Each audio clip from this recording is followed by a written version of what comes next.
Hi, I'm Dr. Walter Matwaychuk, and the purpose of today's intermittent reinforcement email message is to talk to you about REBT from a different perspective.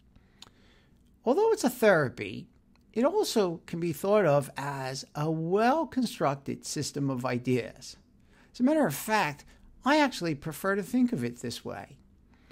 It rests on certain core ideas, and appreciating how these core ideas interact with one another will help you see the synergistic effect that comes from this interaction, and in my estimation, may help you actually be motivated to implement, keep in mind the different ideas, leading to greater benefits from using this system of ideas.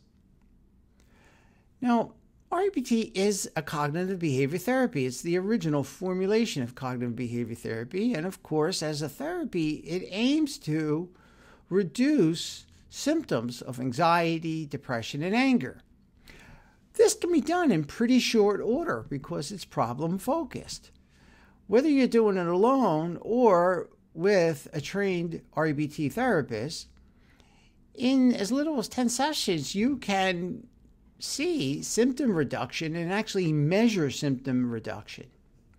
However, Ellis, the originator of REBT, was always interested also in going beyond symptom reduction. He was interested in helping people increase their happiness and personal meaning in life and inoculating them so that if they encountered future problems, that they can maintain their happiness and personal meaning without getting overly disturbed. So REBT starts with the goal of helping a person alleviate symptoms like anxiety, depression, anger, shame, guilt, envy, jealousy.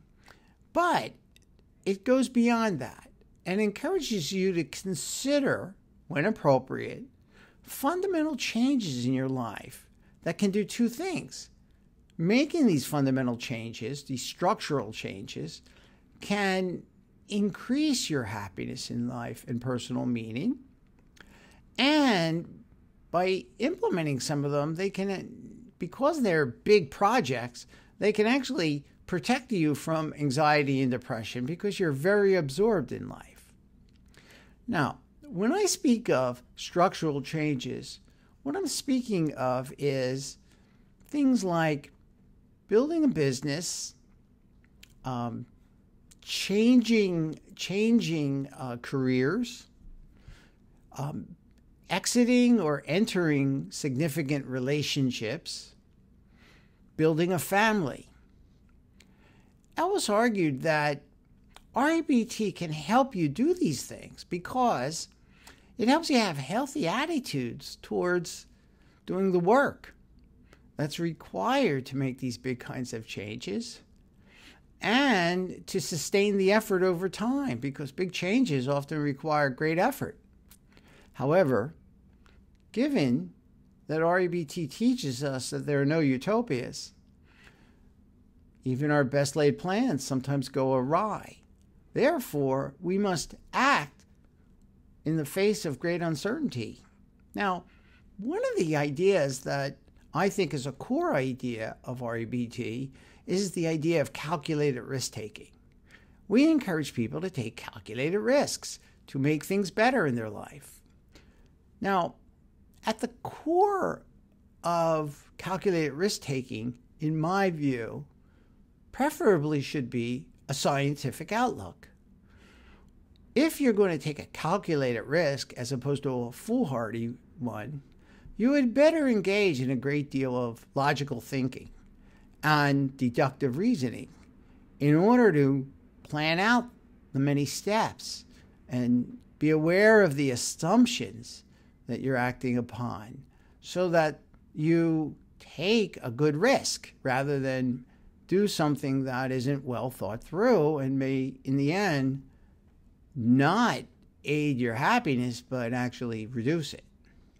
So at the core of REBT, both for alleviating emotional disturbance, but also for taking calculated risks to make your life structurally different and hopefully better is scientific thinking. Now, if you're going to take a calculated risk, you're certainly going to need discomfort tolerance, because making changes in your life will often require a certain degree of discomfort. Effort needs to be made over time. And sometimes, or often, money needs to be invested. However, we also need a certain degree of uncertainty tolerance, because we don't know whether this investment in effort and time and money will pay off in greater life satisfaction and personal meaning and happiness. But again, we use scientific thinking to evaluate the probabilities of a favorable outcome. We use scientific reasoning to recognize that you can't have a gain without some sort of risk.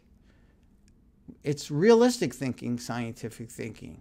And so the idea of uncertainty tolerance rests on scientific thinking, as does discomfort tolerance. But we can't stop with discomfort tolerance and uncertainty tolerance. We need to also recognize that we may fail. And that's where a non-awfulizing point of view is relevant.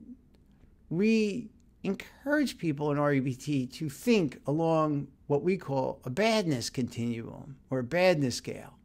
And a badness scale has two endpoints, 0% bad and 100% bad.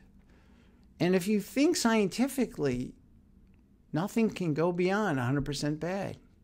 Things could always be worse. So the calculated risk you take and the outcome, even if it's an unfavorable one, can be viewed on this 0 to 100% non-awfulizing scale, or this badness scale.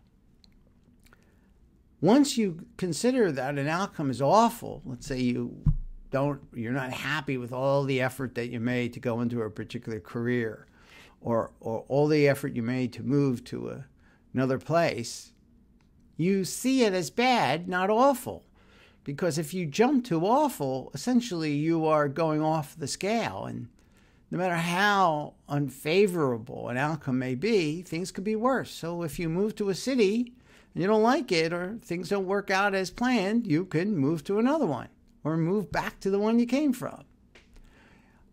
Likewise, if you invest in a career, you learn something that you can then use as a springboard if it doesn't work out to be the way you would like it to be, so that you migrate into an adjacent area where your knowledge and your skill at acquiring knowledge can be used to move in a new educational or professional direction.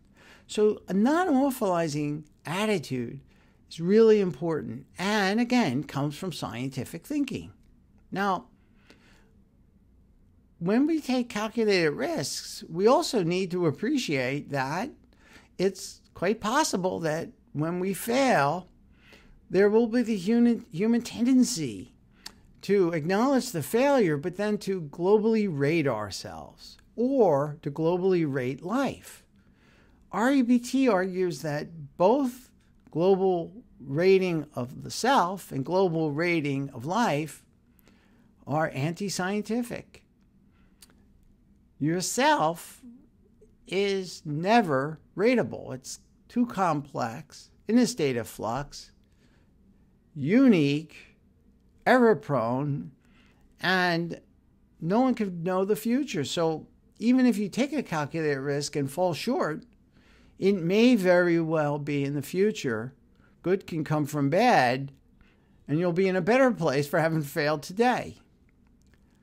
So unconditional self-acceptance enables us to acknowledge our failures, but to accept ourselves and never to hang our heads in shame, wallow in depression and despair, but to acknowledge that our best laid plans went awry.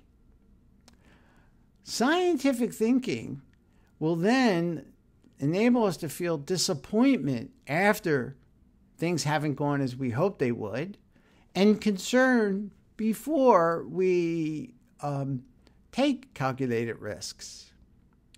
But scientific thinking also supports unconditional self-acceptance.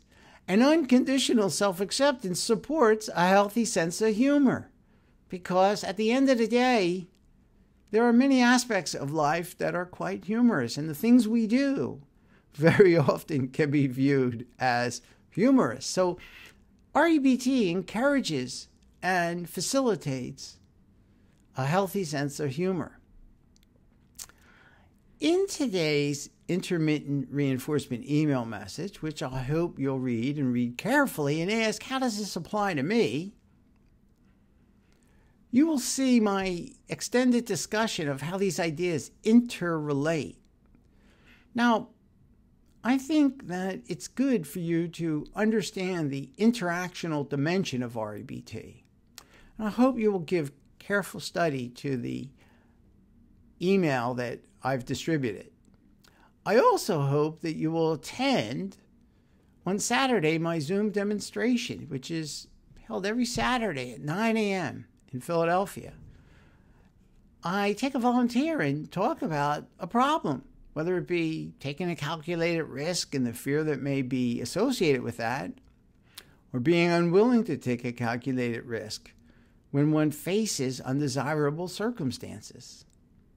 It's held at 9 a.m. Eastern, which is 2 p.m. in the UK, 3 p.m. in Paris, 4 p.m. in Bucharest, 6:30 in New Delhi, 10 p.m. in Tokyo. It's held every Saturday. It's free to attend. It's a great way to see these ideas in action. After 40 minutes, I take questions. I strongly encourage you to attend because the more you see how REBT applies to a wide variety of problems and human dilemmas, the more skilled you'll get at using it in your life. I hope to see you on Saturday, and if you don't have the link and you've stumbled upon this video on YouTube, you can write to me at REBT Doctor, DOCTOR @gmail.com and request the link. I hope to see you on Saturday.